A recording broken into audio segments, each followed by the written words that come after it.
नमस्कार दोस्तों, कैसे हैं आप सभी। उम्मीद करता हूं बहुत अच्छे होंगे। स्वागत है आपके अपने चैनल इंडियाज़ नोटबुक पर।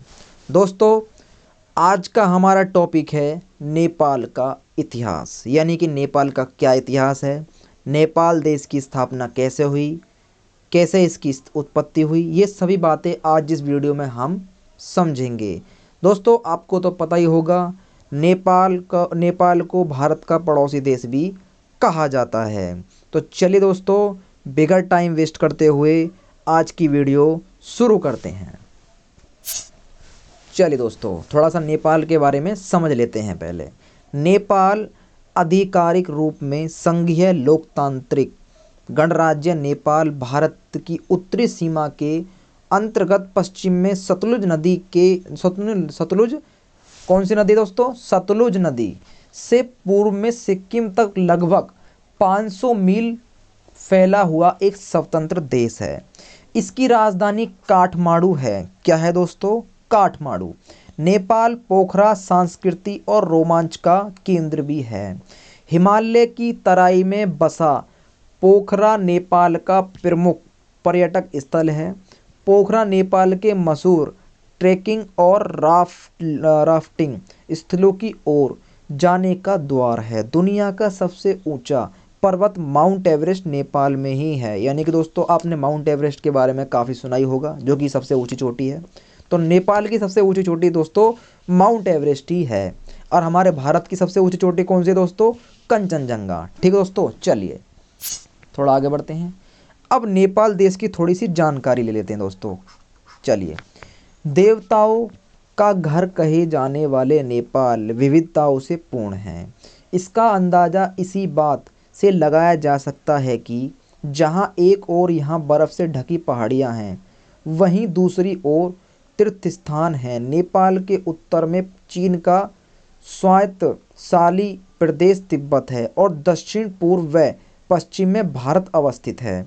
नेपाल के 81% कितने दोस्तों? 81% नागरिक हिंदू धर्मावलंबी हैं। यानी कि नेपाल में दोस्तों 81% लोग हिंदू ही हैं, बाकी सब नेपाली हैं। नेपाल विश्व का प्रतिशत आधार पर सबसे बड़ा हिंदू धर्मावलंबी राष्ट्र है। नेपाल की राजभाषा नेपाली है और नेपाल के लोगों को भी नेपाली कहा जाता है।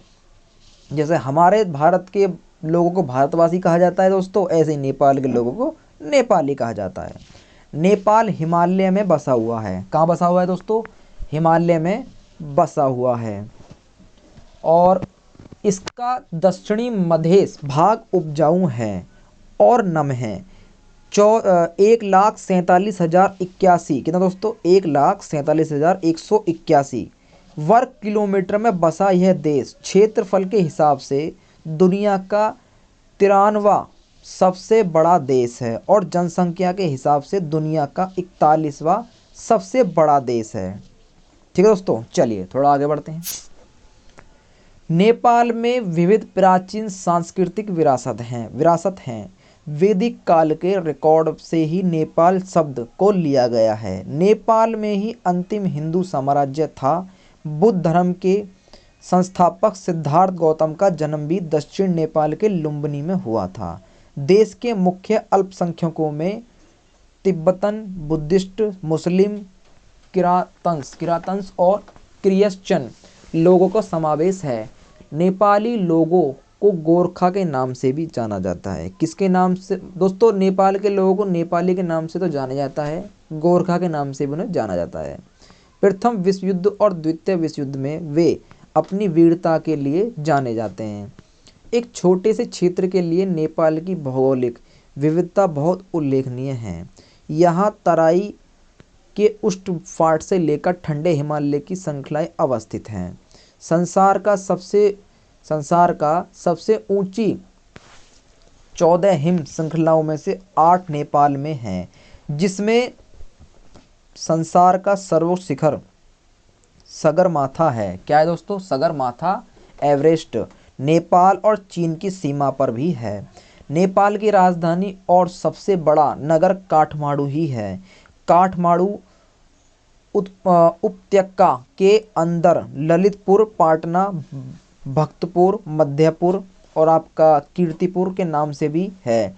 अन्य प्रमुख नगरों में पोरखा, विराटनगर, धरान, भरतपुर, विरग्य, महेंद्रनगर, बुटवल हेंटोड़ा, भेरवा, जनकपुर और आपका नेपालगढ़, वीरेंद्रनगर, त्रिभुवनगर आदि हैं। ठीक है दोस्तों, चले थोड़ा आगे बढ़ते हैं। नेपाल की भूरी वेस्टेज स्थिति, प्राविधिक कमजोरी और लंबे दिन से अर्थतंत्र को पूर्ण रूप से विकासशील होने नहीं दिया है। नेपाल भारत, जापान, संयुक्त राज्य शाही अमेरिका, यूरोपीय संघ, चीन, स्विट्जरलैंड और स्कैंडिनेवियन राष्ट्रों से वैदेशिक सहयोग पाता है। वित्तीय वर्ष 2005 और 6 में सरकार का बजट करीब 1.153 अरब अमेरिकी डॉलर था, लेकिन कुल खर्च 1.789 अरब हुआ था। 1990 के दशक की बढ़ती मुद्रास्फीति दर घटकर 2.9% पहुंच गई।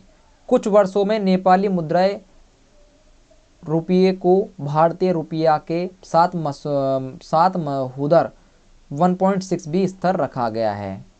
ठीक है दोस्तों, और 1990 के दशक में खुली बनाई गई मुद्रा विनिमय दर निर्धारण नीति के कारण विदेशी मुद्रा का कालाबाड़ी लगभग समाप्त हो गया है। एक दीर्घकालीन आर्थिक समझौता भारत के अच्छे संबंध में मदद की है। नेपाल की 1 करोड़ जेते की कार्यबल में दक्ष कामदार का कमी है। 81% कार्यबल कृषि, 16% सेवा और 3% उत्पादन कला आधारित उद्योग रोजगार प्रदान करता है। चलिए दोस्तों थोड़ा आगे बढ़ते हैं। नेपाल 14 अंचल, 75 जिलों और 5 विकास क्षेत्रों में विभाजित है। हर जिला एक निश्चित जिला प्रमुख द्वारा निर्देशित है। जिला प्रमुख का काम जिले में विधान और शांति बहाल करना और सरकारी मंत्रालयों का कार्य काजगो सहायता करना है। नेपाल की भारत और यूनाइटेड किंगडम के साथ अच्छी दोस्ती है। साथ ही यह SAARC का संस्थापक सदस्य भी है। साथ ही यह देश यूनाइटेड नेशन और BIMSTEC का भी सदस्य है। नेपाल की गिनती भी दुनिया के महत्वपूर्ण देशों में की जाती है। चलिए दोस्तों थोड़ा आगे बढ़ते हैं। अब समझते हैं नेपाल का इतिहास, यानी कि नेपाल का दोस्तों क्या इतिहास है। वो थी नेपाल देश के बारे में कुछ जानकारी जो कि मैंने आपको बता दी है। उम्मीद करता हूँ दोस्तों जानकारी आपको मेरे द्वारा दी गई हुई ठीक ही लगी होगी। अगर ठीक लगे दोस्तों तो वीडियो को एक लाइक जरूर दे दें और कमेंट में भी लिख के जरूर बताएं कि वीडियो आपको कैसी लग रही है। नेपाल 3री शताब्दी ईसा पूर्व में अशोक के साम्राज्य का एक अंग है। 4वीं शताब्दी ईस्वी में नेपाल राज्य सम्राट समुद्रगुप्त की सार्वभौम सत्ता स्वीकार करता था। 7वीं शताब्दी में इस पर तिब्बत का आधिपत्य हो गया। उपरांत इस देश में आंतरिक संघर्षों के कारण अत्यधिक रक्तचाप हुआ, यानी कि खूब खून बहा। 11वीं शताब्दी में नेपाल में ठाकुरी वंश के राजा राज्य करते थे। इसके बाद जब नेपाल में मल्ल वंश, जिसका सबसे प्रसिद्ध शासक यक्षमल कौन था दोस्तों, यक्षमल लगभग 1426 से 1475 ईस्वी था, राज्य कर रहा था। मिथिला के शासक नान्य देव ने नेपाल पर अपना नाम मात्र ही प्रभुता स्थापित कर ली। यक्षमल ने मृत्यु के पूर्व ही राज्य का बंटवारा अपने पुत्रों और पुत्रियों में कर दिया था। इस विभाजन के फलस्वरूप नेपाल काठमांडू तथा भातगांव की 2 परस्पर प्रतिद्वंदी राज्यों में बंट गया। इन झगड़ों का लाभ उठाकर पश्चिमी हिमालय के प्रदेशों में बसने वाली गोरखा जाति ने 1768 ईस्वी में नेपाल पर अधिकार कर लिया। सन्ने गोरखाओं ने अपनी सैनिक शक्ति में वृद्धि कर नेपाल को एक शक्तिशाली राज्य बना दिया। 19वीं शताब्दी में उन्होंने अपने राज्य को दक्षिण सीमा बढ़ाकर ब्रिटिश भारत की उत्तरी सीमा में मिला दिया। सीमा समन्वय के कारण 1814 से और 1815 ईस्वी में नेपाल और अंग्रेजों में युद्ध हुआ। नेपाल और अंग्रेजों में युद्ध हुआ। इस गोरखा युद्ध के उपरांत दोनों देशों में सुगौली की संधि हुई, जिसके अनुसार नेपाल ने अपने राज्य के कुछ भूभाग ब्रिटिश सरकार को दे दिए। नेपाल का ध्वज संधि की एक धारा के अनुसार नेपाल की वैदेशिक नीति भारत की ब्रिटिश सरकार के द्वारा नियंत्रित होती रही। इस प्रकार कुछ प्रतिबंधों के साथ नेपाल स्वतंत्र देश बना रहा।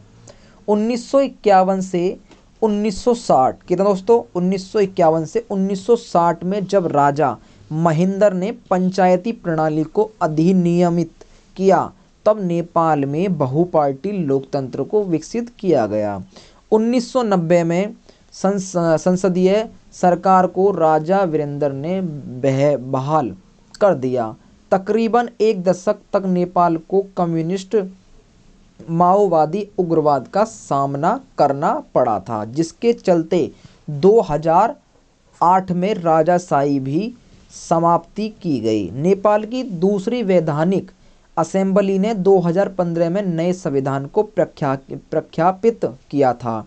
वर्षों की राजनीतिक उथल-पुथल और संघर्षों के बाद 20 सितंबर 2015 को नया संविधान लागू किया गया। नेपाल इससे पहले दुनिया का एकमात्र हिंदू राष्ट्र था, लेकिन वर्तमान संविधान ने नेपाल को धर्मनिरपेक्ष राज्य घोषित किया है। नेपाल के संविधान में सभी नागरिकों को अपनी इच्छानुसार धर्म का पालन करने की आज़ादी दे दी गई। ठीक है दोस्तों, चलिए थोड़ा आगे बढ़ते हैं। नेपाल के बहुसंख्यक लोग हिंदू धर्म के अनुयायी हैं और अल्पसंख्या में बौद्ध धर्म के विकृत रूप के अनुयायी हैं। नेपाल में संस्कृत के बहुत से हस्तलिखित महत्वपूर्ण ग्रंथ उपलब्ध हुए हैं। नेपाल के वर्तमान शासक महाराज वीरेंद्र हैं। उनके पिता स्वर्गीय महाराज महेंद्र ने नेपाल में एक नया संविधान प्रचलित किया था। महाभारत वन पर्व में नेपाल का उल्लेख करने की दिग्विजय के संबंध में है। नेपाल देश में जो राजा थे उन्हें जीतकर वह हिमालय पर्वत से नीचे उतर आया और फिर पूर्व की ओर अग्रसर हुआ। इसके बाद कर्ण की अंग वंग आदि पर विजय का वर्णन है। इससे ज्ञात होता है कि प्राचीन काल में भौगोलिक एवं सांस्कृतिक दृष्टियों से नेपाल को भारत का एक ही अंग समझा जाता है। नेपाल भी महाभारत के समय में प्रचलित था। नेपाल में बहुत समय तक अनार्य जातियों का राज्य रहा। मध्य युग में राजनीतिक सत्ता मेवाड़ राजस्थान के राज्यवंश की एक शाखा के हाथ में आ गई। राजपूतों की यह शाखा मेवाड़ से मुसलमानों के आक्रमणों से बचने के लिए नेपाल में आकर बस गई थी। इसी क्षत्रिय वंश का राज्य आज तक नेपाल में चला आ रहा है। नेपाल के अनेक स्थान प्राचीन काल से अब तक हिंदू तथा बौद्धों के पुण्य तीर्थ रहे हैं। लुम्बिनी, पशुपतिनाथ आदि स्थान भारतवासियों के लिए भी उतने ही पवित्र है जितने कि नेपालियों के लिए हैं। ठीक है दोस्तों, चलिए थोड़ा सा आगे बढ़ते हैं। भारत और नेपाल और भारत का रिश्ता बहुत ही पुराना है, जिसे हम पड़ोसी देश कहते हैं। यानी कि ये दोनों एक दूसरे के पड़ोसी देश हैं। इनका आपस में बहुत ही पुराना रिश्ता है।